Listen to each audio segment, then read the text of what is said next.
torching ghost towns round another bend. Tanks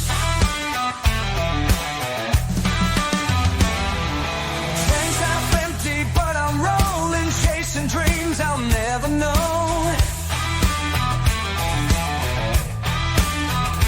In this hard land, I've been searching for a place to call my own.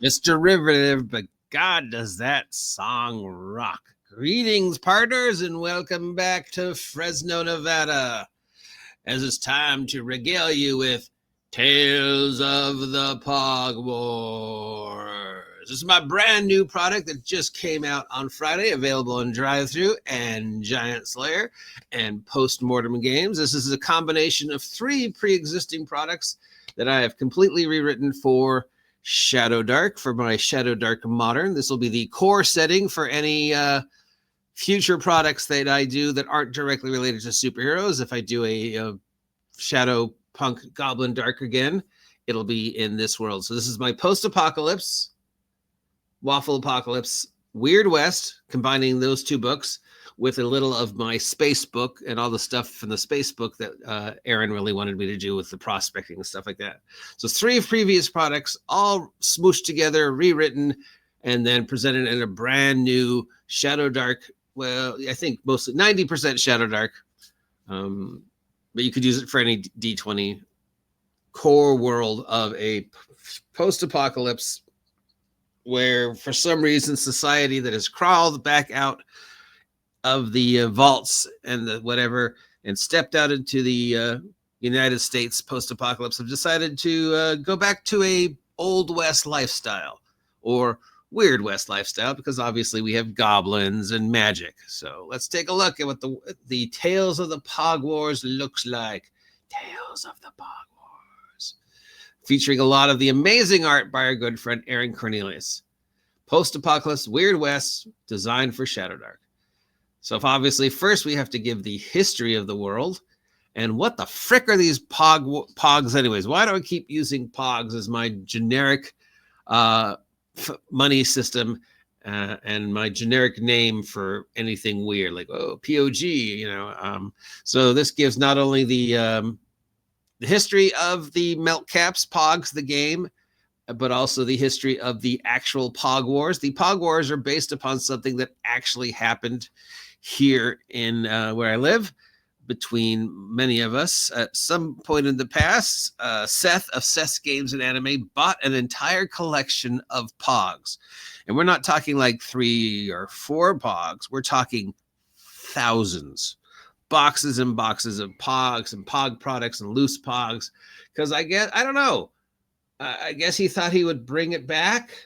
Well, they ended up being used as props, and anytime somebody wanted to go like, oh, I collect 5 gold pieces, we would hand out the pogs. I mean, they just ended up being used for anything and everything throughout the store, except, of course, for the actual reason that Seth bought them. So these pogs started appearing on people's products. Pogs started appearing on people's chairs. One night, somehow, somebody's car got covered completely in pogs. Yes, the Pog Wars lasted for a couple months where we were all just trying to outprank each other using the Pogs. And then we explained why goblins. And then I explained why I combined the different games and then the Weird West. So, every country has their own mythology. And for America, our mythology is comic books and the Old West. So if there's a legendary, iconic lifestyle that we would yearn to recreate, crawling out of the wilderness and trying to cling on to the mythology of the world that was, it might be the Old West. I mean, the Old West and the post-apocalypse aren't that different. I mean, Mad Max and, Fistful of Dollars. So, yeah. So then I gave a history of all the different types of apocalypses again. And examples. So we got, Atomic Horde, and then some random atomic mutation tables, just because. Here's some more of that amazing art by Aaron. We've got the AI apocalypse, the bioplague apocalypse, alien invasion, natural disasters, supernatural disasters. It could happen. The undead apocalypse, man-made apocalypses, like the runaway partial accelerator scenario. And of course, zombies. We can't have a section talking about the end of the world without zombies and the zombie apocalypse. Now, the CDC would like to remind you again at this point in time that the chances of a zombie apocalypse actually happening are pretty much non-existent. There is no such thing in existence in nature right now that would justify the dead coming back to life. No, but the closest thing could probably be a super virus of rabies. Some kind of super rabies strain would probably be the closest thing. They would also like to remind us at this point in time that the fungus from The Last of Us actually exists. But don't worry, it only affects insects and can't affect humans. Then we have my personal history of my personal post-apocalypse, the Pog Wars, and how they broke out. And here where we talk about the waffle apocalypse and stuff like that. Some of the campaign settings like Nevada and information on Nevada, California. Move on to character creation. You are guided through the entire game by the voice of the future AI, who refers to everybody as Carl because of Walking Dead. And the AI will, talks you through all the different steps of building a character and the world that you live in. And here's all the different Shadowdark professions converted to more of a post-apocalypse modern day, but still, whatever. A guy with a sword is a guy with a sword. I add a new class, the Scholar. We have the Shaman, which is our spellcaster, combining both cleric and magic user. We have some backgrounds. Instead of alignment, we have the Code of the West. You've all heard of the Code of the West, right? So here it is, the Code of the West. And, stuff like that. We've got languages, finishing touches, gear slots, my section of shopping. We got to have the section of shopping. We got to have seths gear and ammo. They're everywhere. They're a multiversal company. Can't have apocalypse without guns. So we talk about guns too. Armor, normal weapons, ranged weapons, different types of guns. Are made-up companies like Cornelius Corp and McAllister Arms and Weatherford are mysterious bad guys. Introduce a new corporation in this one. We've got Real Bullets, invented by myself and our good friend Bob Reel. When you care enough to kill them, use real bullets. Got some different vehicles. Got a goblin train. We've got the, how to play the game, converting Shadowdark fantasy to weird, wacko, gonzo post-apocalypse. All the different things you can do. Explanation of all the weird words I use. Different worlds when combat and conflict. And death, because you got to have death. Some diseases, including dysentery. You died of dysentery. You got to have dysentery if it's a, Oregon Trail, post-apocalypse, Weird West.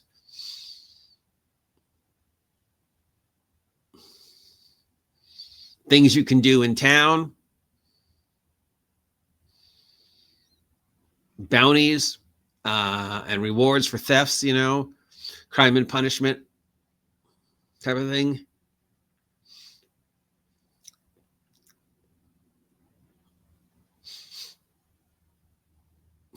How to enjoy some adventure generators. Adventure generators. The rules on mining and prospecting, originally suggested by our good friend Aaron Cornelius, which is how this thing all started. It all really started with us talking about prospecting asteroids. and goblins prospecting asteroids in the future, and then coming up with tables to what would a goblin find if they were prospecting. So this might have ended up being like a board game or a card game, but then I decided to spin it into a role-playing game. Though, who knows, I might actually use these prospecting rules for a board game or a card game in the future. Then we have the magic system and the different spells.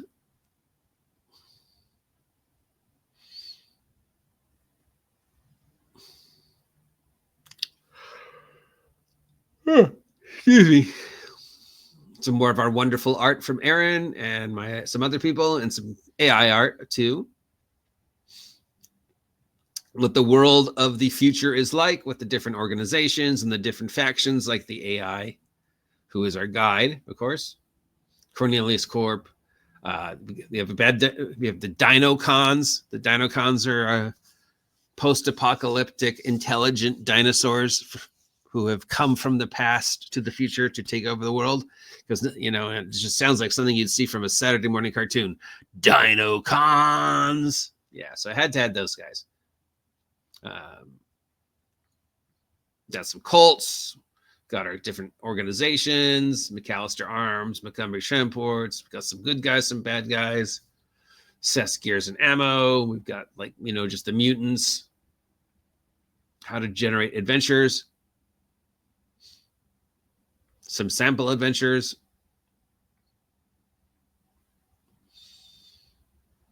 some sample treasures for random treasures, you know. They're searching the ruins. What do they find? You find a cast, you roll percentile, you find a bottle of glue, you know. Then some monsters like atomic apes, atomic Bigfoot, atomic brains, atomic frogs, atomic 50-foot humans, all this stuff from the old 1950s and 1960s scientific horror films that we thought would happen when we dropped nukes. You know, there would be giant insects and 50-foot tall women and stuff like that. Dinosaurs, because you can't have a post-apocalypse future and a weird apocalypse future without dinosaurs. You gotta have dinosaurs. Dinosaurs belong in every game. They're like slime.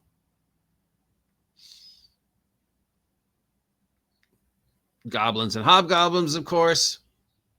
Ghouls are generic undead. We call ghouls, not zombies. And I explain why they're ghouls and not zombies, because ghouls eat the living. Zombies don't, because zombies are powered by magic. We have a section on the teleporting ghouls. You've heard me complain about that before. Different types of humans and humanoids you might encounter, you know. Thief, man in black, survivor, wandering swordsman, robots.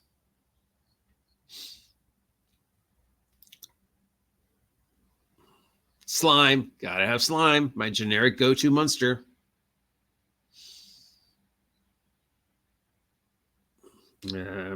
Different types of dangers you might encounter in the wastelands, like radiation, automated vehicles that don't know that to turn off. Have you guys seen the self-driving cars yet? Because we have them now here in Los Angeles, and I know they're in Phoenix, and I think they're in a couple other towns. So there's just these ghost vehicles with no passengers, no drivers, but they drive around the circuit so that if somebody uses the app, the car is technically that much closer. So you could just use the app to summon the self-driving car. And since they're constantly in motion, it improves the chances of you getting the self-driving car faster. So I thought about, when I was like, those things would still be driving around, right? Especially if they were like solar powered or fusion powered, you could still have a post-apocalypse where these cars are still, and these other automated machines are still just doing what they were doing because they don't know not to. So I had to throw those in as a potential threat / plot device, other things that, you could stumble across in the post-apocalypse, barbed wire, got it, chaos storms, radiation, stuff like that. What radiation could do to you, both good and bad. Robots, undead, dinosaurs, ruins, disease. Got to get back to our disease again. Some random weather tables, random encounters.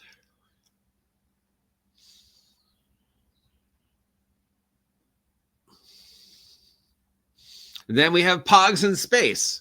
So as I said, I combined my previous post-apocalypse game, my previous Weird West game, and my previous Goblins in Space game. So in this part, we talk about, post-apocalypse, Weird West, life on the moon. And what the post-apocalypse future moon is like, what you can do there, how you get there, some of the aliens you can run into in outer space, what's going on the moon, the different factions, the space station, rules for building spaceships.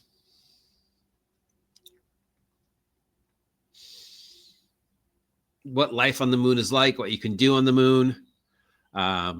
Interesting thing that I was looking up while I was designing this section of the moon, and what you would find on the moon. As you know, every time we visited the moon, we left stuff behind. Now, you instantly think, yeah, the flags. We left the flags behind. We left the rovers behind. We left the landers behind. That goes without saying. But we left a lot of other stuff behind, like tons of stuff. Like I think,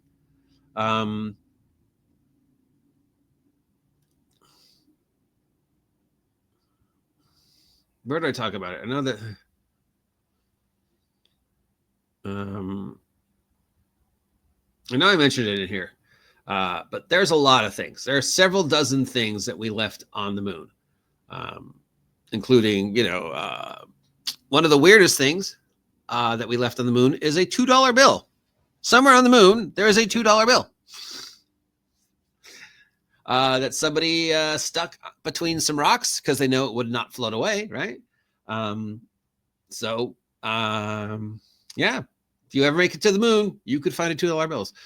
Nail clippers, cleaning supplies, bags of human excrement, just all sorts of weird stuff. Signs, golf balls, javelins, plus all the scientific stuff.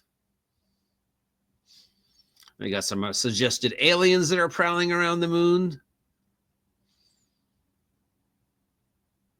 Of course, we got our legal stuff. And then all my references, because if I'm talking about something that actually exists, like stuff we left behind on the moon, or what could actually happen in a post-apocalypse, and what, ridiculous things and all the other different type of post-apocalypses that, we've explored, then I'm going to post where I got the information from.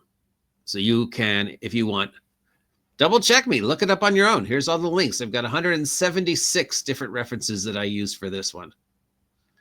And then our final page. So if you are looking for a Shadowdark modern day post-apocalypse Weird West setting with also some space rules, and just supplying you with a general gonzo post-apocalyptic setting that you could then spiral off to other things. Since I introduced magic, you could have a Thundar the Barbarian type setting with this as well, The next product, if I do another product in this universe, it'll be after I've finished working on my current product. And it would be rewriting my fantasy book, my Goblin Dark Shadow Punk fantasy, which basically is a tongue-in-cheek rewrite of Kelsey's Shadowdark rules. And then I would place it somewhere in this world. Possibly the Pacific Northwest seems like the kind of place where people would want to reenact medieval fantasy, or England, right? I mean, we only really talk about America in this one. So in the next one, I might talk about the rest of the world, and why people would, revert back to Hollywood medieval Dungeons and Dragons type fantasies after the apocalypse. Well, there's these castles. Yeah. So definitely that would be heavily influenced by Ralph Baksh's Wizards and Thundar the Barbarian. But that one is at least one product away. So probably not this year, unless I get a bug up my butt to rewrite fantasy. But there you go. Check it out. My brand new post-apocalyptic Weird West space goblin-centric goofy campaign setting for Shadowdark. I'm doing this because there's nothing going on in the world today. I looked at the tabletop role-playing game news sites, and there's nothing. We have a news-free week so far. Wizards of the Coast hasn't done anything stupid yet in a couple weeks. That's good to know. Nobody else is really doing anything. Looks like the Joe Goodman thing has come to an end. Yeah. So as of now, 9 o'clock in the morning, Monday the 16th, nothing going on. So I thought I'd share my latest product with you. Links down below. It's on sale for $12 on drive-thru and on Giant Slayer and on Postmortem. So if you want to support me and support Shadowdark, please pick it up. I'd love to, this one to be the biggie and sell. Yeah. And let me know if you like it. Let me know if I made any mistakes. Let me know if you think I should add anything to it. And if there's a future for it, please just take a moment of your time to support the OG GM and his product line from the mythical lands of Fresno, Nevada.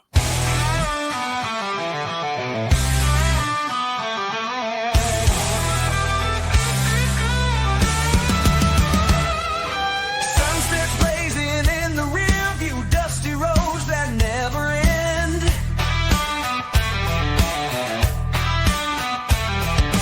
Highways whisper tales of fortune,